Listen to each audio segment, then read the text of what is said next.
Selamat pagi, perkenalkan nama saya Desi Novitasari, no absen 11, kelas 12 IPB. Mari belajar tentang globalisasi, modernisasi, dan westernisasi. Yang pertama, kita akan membahas tentang pengertian globalisasi.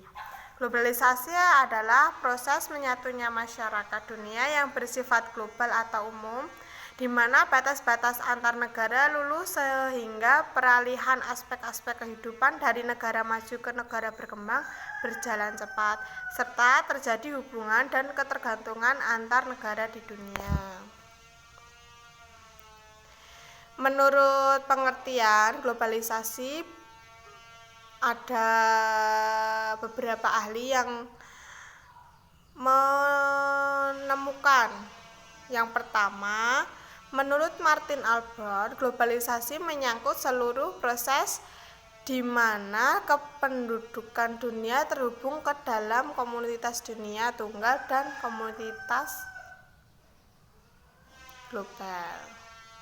Yang kedua, menurut M. Water, sebuah proses sosial di mana halangan-halangan yang bersifat geografis pada tatanan sosial dan budaya semakin menyusut. Yang ketiga, menurut Emmanuel Richard, jaringan kerja global yang secara bersamaan menyatukan masyarakat yang sebelumnya terpencar-pencar dan terisolasi dalam planet ini. Yang terakhir, menurut E. Robertson, proses mengecilnya dunia dan meningkatkan kesadaran akan dunia sebagai satu kesatuan. Yang selanjutnya membahas tentang proses terjadinya globalisasi. Gimana sih proses terjadinya globalisasi? Proses terjadinya globalisasi adalah perkembangan yang menonjol dalam era globalisasi, antara lain globalisasi informasi seperti berita, televisi, dan bahan siaran. Demikian juga dalam bidang ekonomi atau perdagangan, teknologi, wawasan, perilaku, dan aspek-aspek kebudayaan lainnya. Dalam perkembangan global lainnya, global trends ialah dalam bidang kependudukan atau migrasi dan lapangan kerja internasional, gejala lingkungan hidup atau pemanasan global atau gaya. Selanjutnya membahas tentang dampak positif globalisasi. Yang pertama adalah globalisasi mempercepat pertumbuhan ekonomi. Yang kedua, globalisasi mempercepat terwujudnya pemerintah yang demokrasi dan masyarakat madani dalam skala global.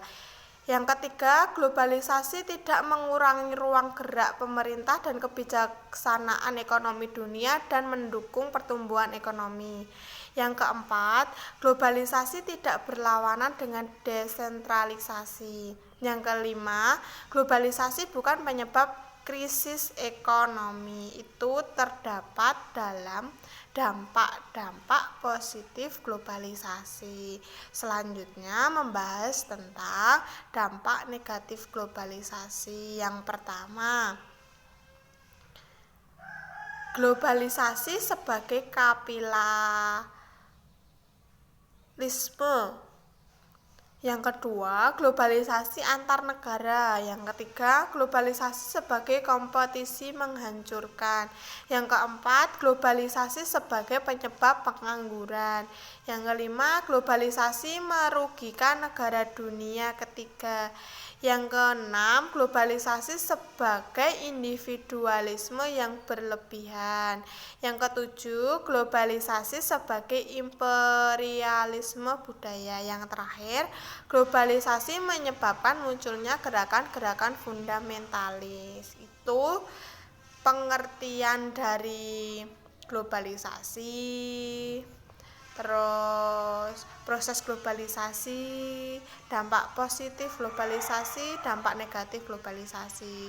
Dan sekarang kita membahas tentang modernisasi. Apakah itu yang dimaksud dengan modernisasi? Modernisasi adalah suatu bentuk perubahan sosial, biasanya merupakan perubahan sosial yang terarah yang didasarkan pada perencanaan yang bisa dinamakan social planning. Itu pengertian dari modernisasi. Sekarang masuk ke Ciri, syarat, dan mental manusia modern. Yang pertama, ciri manusia modern itu memiliki ciri sifat menerima hal baru. Yang kedua, memiliki keberanian untuk berpendapat. Yang ketiga, menghargai waktu dan berorientasi ke masa depan. Yang keempat, memiliki perencanaan, terus percaya diri, perhitungan, menghargai harkat martabat orang lain, percaya pada iptek, imbalan harus sesuai dengan prestasi. Itu ciri manusia modern. Sekarang masuk ke syarat modernisasi. Cara berpikir ilmiah yang telah tertanam, sistem administrasi negara yang baik, sistem pengumpulan data baik dan berpusat, iklim yang kondusif terutama media, tingkat organisasi dan disiplin yang tinggi, desentralisasi wewenang. Yang terakhir adalah sikap mental. Sikap mentalnya adalah kebudayaan masyarakat dapat menjadi pendorong maupun penghambat modernisasi. Itu termasuk dari ciri, syarat, dan mental manusia modern. Sekarang masuk ke gejala modernisasi. Gejala modernisasi terdapat 4 bidang. Yang pertama, bidang budaya. Yang kedua, bidang politik. Yang ketiga, bidang ekonomi. Yang terakhir, bidang sosial. Pengertiannya dalam bidang budaya adalah ditandai dengan makin terdesaknya budaya tradisional oleh budaya asing. Yang kedua, bidang politik, semakin banyak negara yang lepas dari jajahannya. Yang ketiga, bidang ekonomi, semakin kompleks kebutuhan hidup manusia. Yang terakhir, bidang sosial, semakin banyak kelompok baru. Nah, itu pengertian, ciri, syarat, dan gejala modernisasi. Terus sekarang kita akan membahas tentang westernisasi. Apakah itu yang dimaksud dengan westernisasi? Yaitu proses pengambilan dan peniruan budaya barat secara langsung tanpa ada seleksi ataupun penyesuaian dengan budaya setempat. Itu pengertian dari westernisasi. Sekarang masuk ke pengaruh westernisasi. Pengaruh westernisasi dibagi menjadi beberapa hal itu. Yang pertama, budaya sosial, ekonomi, teknologi, nasionalisme, pendidikan, dan hiburan. Itu pengaruh westernisasi.